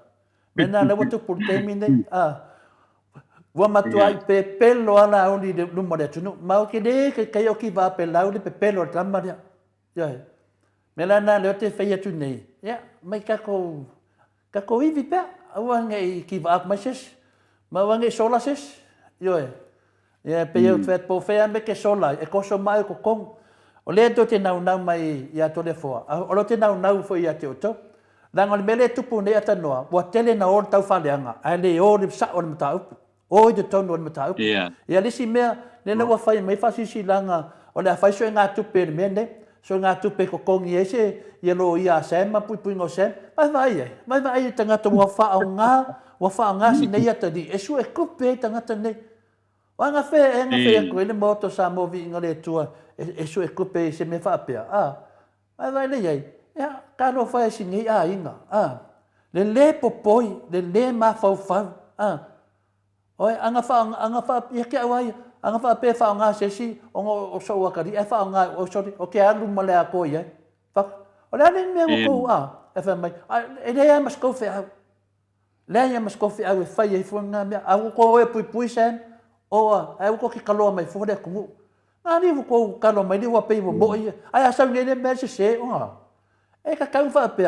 Fa se la ko to de se mole ai nga pe fa pe ma nga fa. Mana le anga o kanga. Ai le se si o nga sua sem o la sua la uri ko lua le o ye. Kasi na me lo mange ro mo me nu. Ele o sua se si sem fa mole o la su ko ya media dua. Mana udi. Lo vinga kanga fa pe mai. O su nga ko pe ave. E so suangi po kala me ia. Ke o fa nga fo de ngo sem. So lo po poko kanga ka pe pelo so. Mela lea. Le se mai a mai lunga. Pakali kaya ri sia so ata tano te sa ungi foi pola se kan e ri sim ka pole ade ri ya le kas le nga fasara lau nga fi lau ke lo a ulai min mai ai ai sim mai lau kadi ku kaya yo e lau kadi ku kaya o fa makala ke nga le wo o nga kala ngoi dunga isi me de ka kaunga ngo ai masano ngole li mala mai ya telefo ia pa wale o langa me fai ngal ko anga de fai vi ingo de ko ya, mawa vi ingole tua tau tala da me tonu man me sao. Paunga me nga ngoi tole fo, me mawa vi ingole tua. Ke de fi kala ngori ke de la pisi la ke mai. Ka ko sa o dungal makal vai. Ya pe yo le fai unga tuna se tau talanga ata tano te sa. Ya, le foi wala ta te me te. E si me ai no fa mole. To atano to ye si me fia. Ta oposition no ele atano te sa. Kaya sa noanga tole fo fa malama fo yo le telo ma ta po tu lai mai ya fa nga solo fo ia le tatu por kala me ia o tela mon ia fa pena fo se mana tu mai sa monei mai fo nai mata po pen fa tala no ia ai tatu walu ia mo le aso ataya ia tonu o atu le aso ataya ia o tele nai mata po fa yo na fa manino a wale fa ponga ia me fa longo fo ia ale tato watunu ia mo lola no ia lela au natu tato telefo ia wa foi fa pongo mai le tato watunu ile nei vai ngole aso nei na tano ai o tato telefo ole nei foi vai ngole taiao ia au natu le lango mai miti Edwards maunalo I Melbourne I Australia Paula Banks masina le Burton I Christchurch I New Zealand fangulela misa I Melbourne I Australia ma le fionga ia valai Felisa Ioane Maonalo I Honolulu I Hawaii. Tala Samoa. O le whaaiunga le masina o November le aponga ina ai le whaamisinonga tāla tangi. Le toa ilo ina o le whaaiunga le whaamisinonga mawalunga. Le ua tolo iai nei le whaaiunga a le pale mene a Samoa le whaamalo rotu I le epa ma le ala I le pule mai le pale mene mo le rua tausanga e le aini tutongi po I alauni e maua.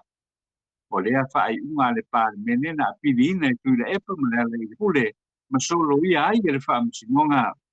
Tan lava o na mai a mai le fai ngā pālota o le ua pe muatati e le I whaalia lava se sao o ia tui fai pulu I tu mālo le pā no whale a tolu I te lapo inga le pāle mene pe o te sao mo tanaka pālota o ia I tu mālo ona o tu lapo no ua pākia le pāle mene ma ua te le tupe ma le teimi ua whaaluai e au noa ma se manatu ua whaalia ma te kina ngalo o le au pālota a ia I tu mālo mai o lātou sui whaipule na pintiria. E manatu le whaamasinonga maulunga I le au mai o lana whaiunga. Lea na tolo iai le whaiunga le pāle mene o na ua solia e le whaiunga le pāle mene ia tuutuunga o le vaenga lona whawha o le tūlapono whawai e whaatatau ni whaiunga sao ma le lei mo se auta singa o se whainga malo le lei ma maupopo. Le whinau mai le whongapetawai e whinau mawai lava ia e tatau o na ia te malo siatu I mata upu e a awhiai lea I le tui I whaiunga le pāle mene. O le nei mata au pole a marasanga nei e o mai I le teimi nei e le tutongi a lava e le pāle mene tutongi tu ua atu I le epa ma le I le pule le ani whaatunuina e le whaamasingonga mawalunga I le asofa o Iulai o le tausanga nei lua whelua tolu le ana polo I hai le tutongi natu o ia se leni e to tele tangata o le atunu ua manatu ua lewa na tatau na tutongi Iesu I whaipule a ua uma una whaanganga ia se leni mo pāle mene ai o le mumusu lawa e toi po iatu tu le epa manela I le pule le pāle mene o loo whaatuai ai ia nei mau mata upu.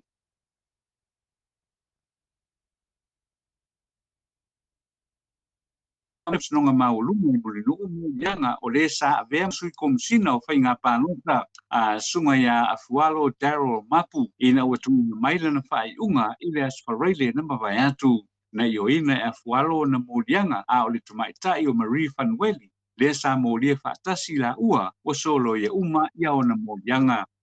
E o na molianga o afualo ma Marie Fanueli le sa molia whaatasi ma afualo na watu e leo e a fiai le umia o kuala au whaasaina 5 pepa o le aisa o le amethatamine a toa ai ma tō tonga o le kukaina o le aisa. Ai mese o le umia o la au malosi e le whaatangaina o na laiseneina I Samoa nei. A toa ai ma se whana ngutuono e le whaatangaina fo I Samoa ma se pulutasi ma se isi fo I tamai whana lea e tā ua o le whanga ngutuono. Sa te ena e afualo ma Mario la ua molianga I le whaaiunga. A le tamaitai whaamasino le fionga ia tuala Warren e leo whaamaliaina o ia I le a fio Marie Fanueli moli mau na tumi natu ia Marie ma tolo iai ia o na molianga.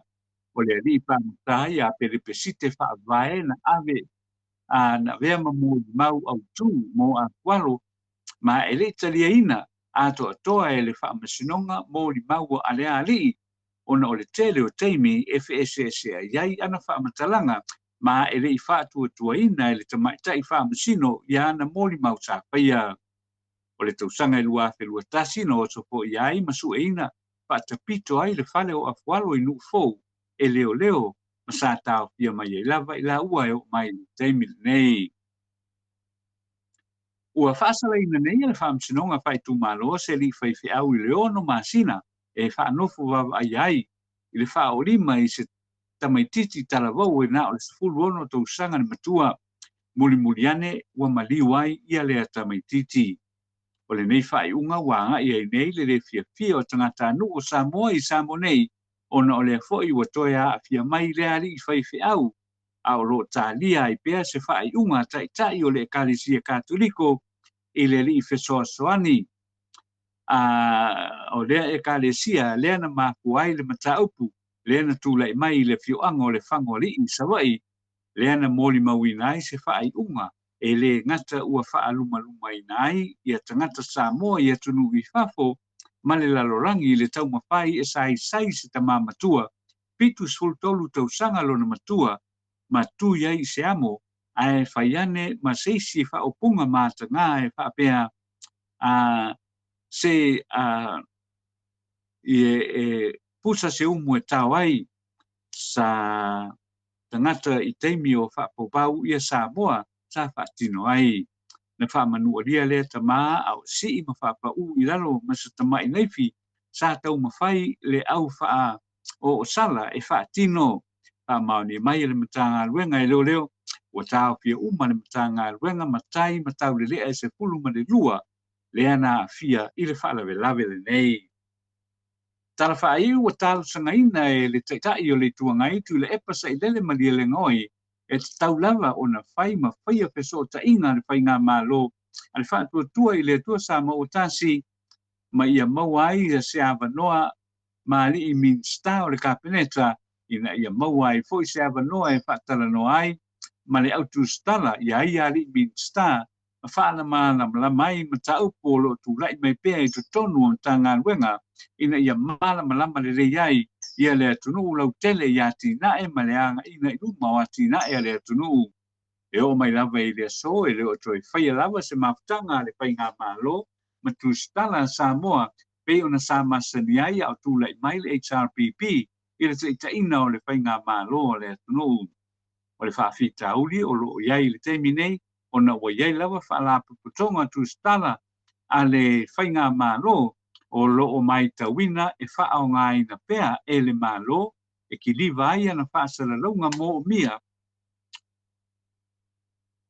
mo le mamalu o le atunu o lo o wha ua wina pea e le taitai o le tuangai tu le epa sai lele malia le ngoi pono tanga wha le vai aso e wha li ai manatu o le HRPP mataupu e awhi ai ia le atunu o le teimi nei e na o le li o lava o Samoa mai New Zealand a o lo paia ia lea ngā luenga ai malolo uma ia le au whaasalalau a le Radio Samoa ma au kilani a o tūlai mai le whai ngā malo le HRPP sa usuia lava I vai ato te itaki whono tanga whaatasi ai ia ma whale whaasalalau tua I malamalama o mai ia ngā luenga o lo paia le whai ngā malo mai le teimi I le teimi tala na mo le ni aso whaatai le whaafonga mai manu te leina fuwanga le tātou tunu I le ni aso tātou toe pei loai I le aso a tai au ai whaasoi foia. Malo, whaatai tele la wafionga le ata noa te sa Crichton mo tātou talafou o le nei tai au longo whaatutuila le whaafonga anga le atunu au e saunoa wa tala I meo tupo le atutupu tau tutupu mai Samoa si o tātou watunu pele. Whamanuia le atua ata noa ma wapea lo soifua ngā lolo ina tātou te ngā ruru e whaatasi ai a wale lang o le longo puia li ino le mamaro le atunu I meo tupo le atupu tau tutupu mai Samoa manuia fo I toe ngā le nei aso ata noa au te whaalongolongo atu I lau talafou le nei tae au e na le to sfulu lua le ai sa ua mōlia I leo mai le afio anga leo no foali ile na tupu fangoli ile na tupu mai el fara velave le aso na fi alo wa ia va ai ata noa ile tauna na ole so sfuluma le lua le ngala sa to tele ila va ai tu tono le video o tangata uma lava sa o ile fanua ole tamale sa le sa tupu mai el fara velave o la to uma na tauna molia le nga wo fu i tono le fanua o tama ia mai o lātou uma lava nā le tau pule e lo wa ulo o valato ana tasi an nei ta mamatua ia e tau ana mo ia uma lava lātou sa o te tono le fanua o le tamale ta lo fai le tama ele uma le nganga o le loto mafatia pe fa lo atu itala I tama ia tawia ina ia fa mafana ina fo ia loto ti ngā o le a ingo ta mā wai lea ia sesi le iso na ainga. Ia whamawhana ia loto ti ngā ma ia tau mamao manisi mea e toi te tupu mai. Aua le tau I masui. Ia e tu atu ia le tau ia le atua I le tau ia le atua e whamalia ai le loto. Ia e aua le tau I masui a tau I masui foi. Ia o le si foi nā toi o tu la fono lava ma lo si lava tu la fono. A lo wau nai loa ata noa e te tau ona ave uma lava matai matau le lea ia sa la tau solia le fanua o le toe ina. Nā wala tau pule wala tau malilie uma I le mea len tu la I mai ia I se si mea ia ai whamawai mai ia matatou toi whelua I le aso atai au ata noa. Mano ia whaftai e no ia mo ia o le tūlanga le mo ia la ua mōlia ia le toa se puluma le lua. Ia a le whamtalanga mai leo e iei nisi e ono toi mōlia. E iei nisi e ono toi mōlia I le apo I le mata upu le nei. Nā, ranga o leo lo whanga solo atu su e ngā ane matanga luenga o leo. I le mata upu le nei o lono winga la ia e ono iei nisi e toi mōlia I le apo I le tūlanga lea na tūla I mai o I le whangoni. Ia pe ona e sa noa e nui e tatu talusia awa ka kou ia ngal whangoni noa I le tua. O le tua e maua I le kau sa oa o le vaenga le ne. Wa ke rei ropo fe me a mai inge ko I ngā mea. Awa e rei whiola fo I makai nge I le keimi ngā whaia sa iei le kakoa kungu o le keimi o le whangu po o le kakoa kungu. E rei ei tangata nei. E rei ei tangata nei. Ai anga le whaalongo ia e rei o whaingi mea hapea. Ia peo tūlanga le nā ai nu fo I le iai. Le meo o le mimika so ngā whai. Mika so ngā whai hoi le whapeo ia aua. Ai o ke loa a wheloa I mawhanga ua al ko inga le. Ia le ropo le al meo ia. Ia peo le mea ngā hoi le ka ke ngofoi. O walanga le ai o le au ke whanongolongo ai le o song e le o swing malia ia le mea wa nga au foi o ai se me va penga e le kai o ka malolo ka mo pai ai su ele e pai le me ka mo fai ia e fa kai ia le ai o la lunga pe ia le file mo le tuai fina ngalo maloto ai ina ia fa te le mua tuai le nei fa le tono o tu le mai tatu te talo pe ia fesosoani ia le nganga o le tua I ainga o a fia I le mata upu le nei ia ma ia swinga mali ia le tulanga o le mata upu te tonu fo I o le nei ia fio anga o whalongo fo ia o tele ia tangata fo I le fio anga o Samoa e a foi o lo a fia ne mele tele le fia o lo ia no fai atu le talusia I le lofa le nganga o le tua foi le ina ia wai loto pinanga ina ia fato te amadia ia tulanga papine o tula mai ia le soifang e me spoil vai aso na sei vai atu nei ai fa fai tele ai no ule nei foi tai au ma le mafutanga o tatu o ia le telefonu mau ia la fa pena o tatu to e feilo I le tai au ia mo le fa o popoina o le tatu por kalami ia wa foi le fa con mai le tatu o tunu ia e fa pena o manu e tele lava e pupango tutoi o le nei aso ai no ia le ngata foi leo le tonga ia tole fo ia e fa pena foi le ia man ma o lungo o le tatu o tunu so se tafa le rang fa man ia le tua e fuanga umalava o le nei aso mo fa man lua tuai foi se upule tau tamali ia wa foi lo fa fonga mai le nei tula o le aso ia man ia fuanga umale tatu o tunu ai fa soifoia e no soifoia ata no te sa o le o toi fitu minute o natale o le tulai vai sini au se talia tato po kalamena mo ne aso le mamalo so tato watunu ma lo fa tai fo le mafuta mai ia a fai fo I ua fa le tonu senga ngana I lau fa fofonga anga Samoa ia sa lai vala I pe o le fa mtalanga fa moi I lau tau fa tupu ma le fa tamali e manga lo le o nanga mo Samoa vi ingo le atua ia manuia tele ne aso le mato o tusi lunga o apio fōringa whaapea fo i lunga o le YouTube, mafuta mai te tono whalwhai ngā ruenga o le malo le atunu, manuhia ngā ruenga o le aso, le au ave pasi, le au ave taxi, le au ave lori, upa o a umasa o lo whaatautai al nei aso, te mori tai fo i o whanau ia o onga mga ruenga, ia tautai ma le poto tau sa e manuhia ai le aso, ia e mei se fo i le tapua i ngā mātua i maota malawa, ia ia ile nganga pa i o le atua mo o tau, o e o lo mafatia pia i ngase ngase o le tino, tau ia ina ia ngale le atua ma, me ese nisi ti ngā o le tino o fia ngā ia ma o tau, tātou toi wheiloa i le aso atai au, ai whaasoi ia Samoa, mai le maota Samoa vi inga o le atua i sini au se tālia.